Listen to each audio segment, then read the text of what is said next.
Hello and welcome back to Miami Realty Rundown. I'm Ideal. And Carlos. And today we are going to try to briefly talk about why real estate is the number one wealth builder. There's a lot of different opinions on real estate, and I know a few people who refuse to invest in real estate. They would rather invest in the stock market or in anything else because they don't think real estate appreciates as quickly. I think we'll touch upon that because and we'll there's talk differences, about it. Yeah, for sure. So let's dive into it and talk about appreciation, equity, cash flow, and the tax benefits of owning real estate, which you don't get in anything else really. So with appreciation, you're definitely increasing your property value over time. Whenever you own a home, it doesn't just sit there and nothing happens. You're gaining value over years. It doesn't happen overnight, right? Or over a month. But it definitely happens over time. Right. Which brings in equity. Which is equity, right? So your equity is the difference between what you owe and the amount you've appreciated. Correct. So if you owe $100,000 and so you owe $100,000 and now the property is worth $300,000, then you have a $200,000 equity. So that's simple. So you have. So the more it appreciates, the more equity. And you're sitting on this. You can use it. Sit on it. And you can sit on it or let it sit and let it keep growing or use it to invest in something else. Which is the smart thing to do. Correct. Which most people don't know either. Don't know. So moving on to cash flow. So, I don't know, rentals maybe. Rentals are the ones that provide the cash flow. Right. I mean, obviously it has to be a good amount of cash flow, but it can create passive income. It can be someone's retirement over time should they have a nice portfolio, build a portfolio, and then that's your retirement right there. So your cash flow is the difference between the rent that you collect after minus your payment, expenses. right. So whatever mortgage payment you have, maintenance if you live in an association, whatever repairs you had, whatever other expenses, the difference is your cash flow. Correct. And tax benefits, which we talked about already in episode 14. Check out episode 14 with Olga Mello, which she'll break down a lot more of the tax deductions. Great information on that episode. Like if you haven't already seen that, that's one to sit down and listen to for sure. And if you have seen it, save it and watch it over and over again. Helps with the views. Oh, absolutely. Just kidding. All right, and moving on. So this is where I wanted to talk about comparing stocks to renting, right? Where most people have told me, I'd rather invest in the stock market. It's faster return on my money. Yes, so and it is. They're not wrong. No, they're not wrong, but it is a riskier investment. Correct. So you get a higher return, right? Usually about 7 to 10% annually, as opposed to 3 to 8% real estate, where you get 3 to 8 annually.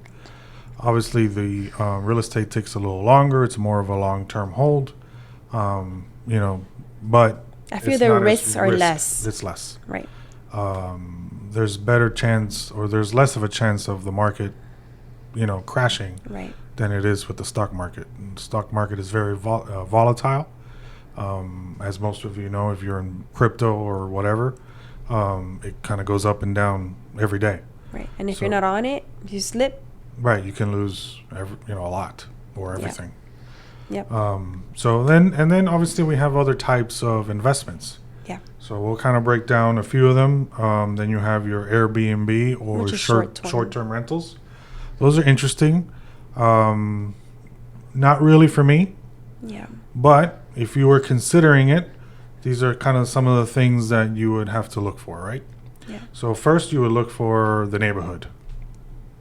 You typically want properties in a good tourism area or a business hub. Close to. Yes, or close to. Like obviously, when you think about that, you think of like Orlando. Close to Disney World. Here in Florida or here in Miami, I guess you would consider maybe downtown, closest to downtown, Wynwood. Yeah. The beaches, things like that, where obviously you have a high volume of people coming to visit those areas, and they'd want to stay as close as possible. Right. Then you need access to airports, maybe public transit. Public transit here is not the greatest, but if you're in the downtown area, then you have the Metro Mover, buses, things like that. Highways, and then obviously we already touched upon attractions. Right. regulations on Airbnb and short-term rentals is a big Yes. one. HOAs are very picky. If definitely if you're thinking about acquiring a short-term rental or Airbnb property, it cannot be in an HOA community because they do not allow it. They don't allow it. No. They can't. I mean, well, no, there are some that do. Well, because they're, I guess, built for that, right? Like They're- specifically they're- for that type of. They're either for that specifically, or their documents have allowed for. Usually, it's minimum 3 months. There's very few. I think there's a few in like Hollandale Beach, where they're the hotel condominiums. Correct. Those will allow you Right. daily rentals. More for or- Airbnb Right. specific. But then there are some. There's like I have a condo listed in Pompano Beach. Their minimum is 3 months. Right. So you can rent it for 3 months, That's but you can only do that once a year. right. So You're very restricted. it's not really Airbnb. Right. And then obviously you got to worry about licensing permits, the city, the zoning restrictions, Occupancy limits, how many people. right? The number of guests, how many times you can rent in the year, Right. and then obviously safety requirements.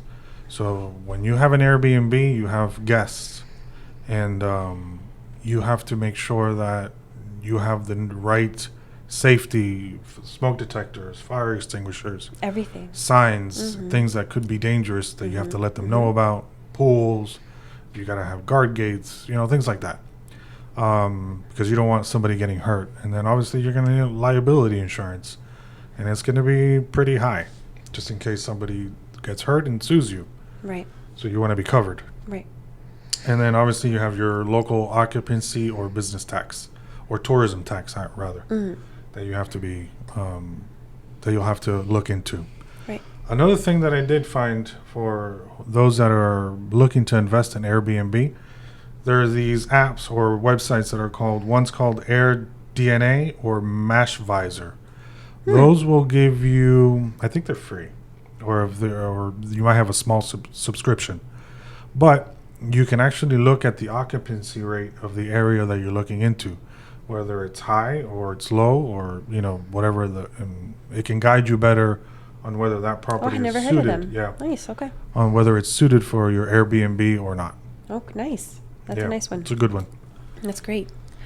Then we have long-term rental, which is your normal Right. yearly rental, right? So we have to talk about landlord responsibilities, right? It's the upkeep of the property, keeping your tenant happy. Should you have a good tenant, you want to keep a good tenant. We have to keep them happy. Yes. And we talked last episode I think it was episode 15, 15. maybe? Yeah. Where we had Laudy come. He's a property manager. Episode 16, sorry, not 15. Laudy came and spoke to us about the importance of maintaining a property and, in the long run, why it would cost us more money to Right. avoid the smaller issues.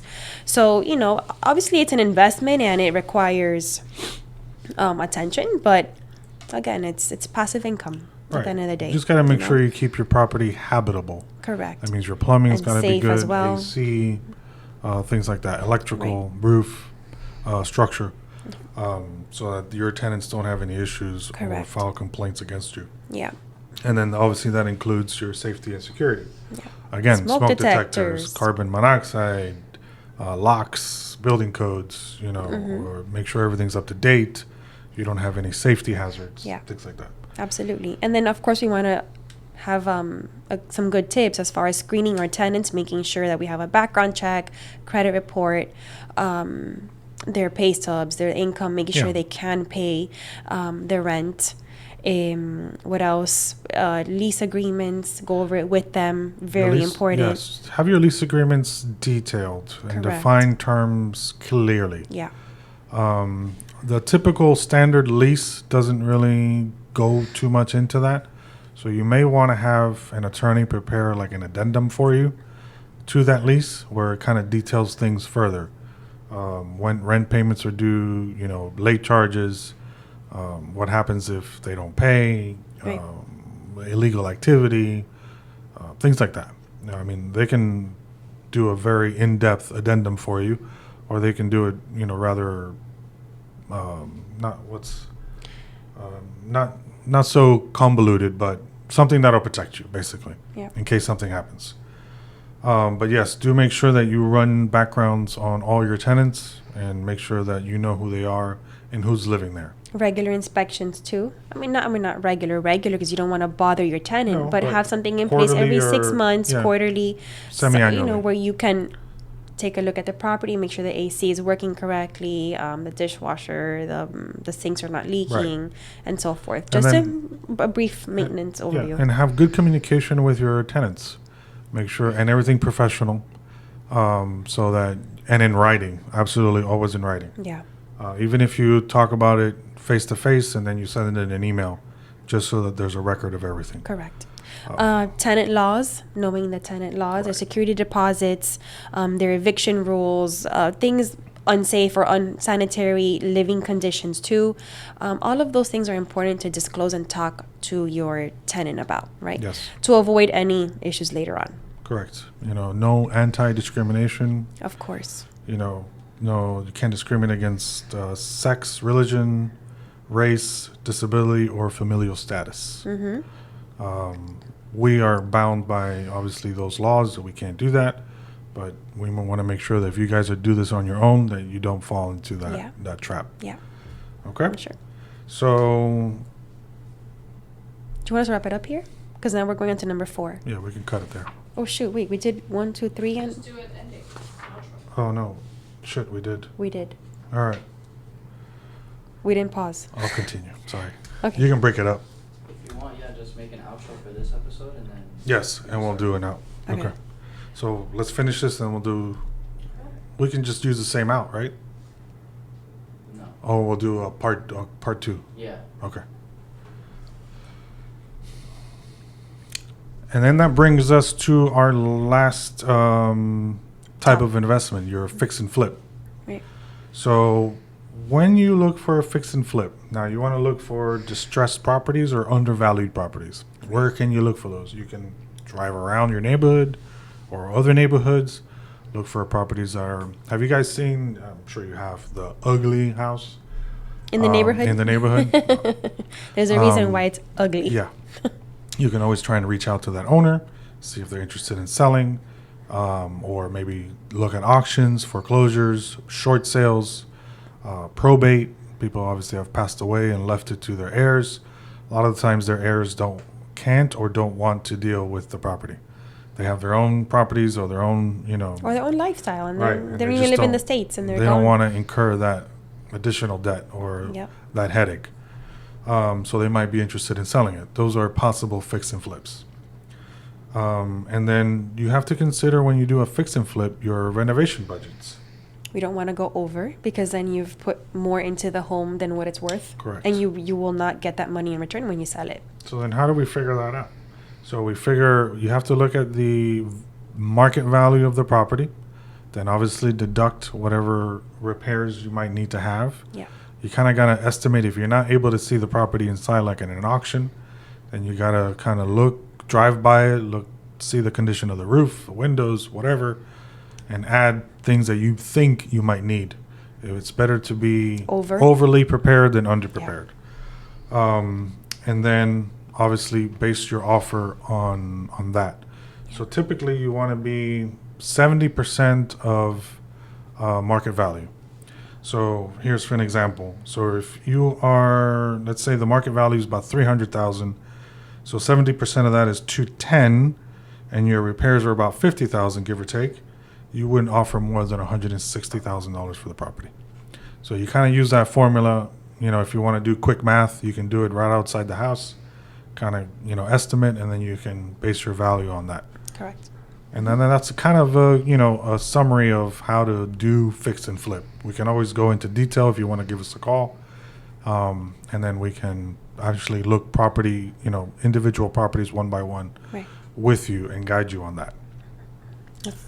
So that's kind of basically it. I mean, it's those are the kind of the main types of. There's other types of investments, but those are the ones that usually people do. And then you can kind of use this as a guide. Again, if you want guidance or counseling, we're more than happy to help you. And just give us a call. So we'll see you next week. Remember to subscribe if you haven't already, and look for the show coming out Wednesdays. Thank you and see you next time. Hasta luego.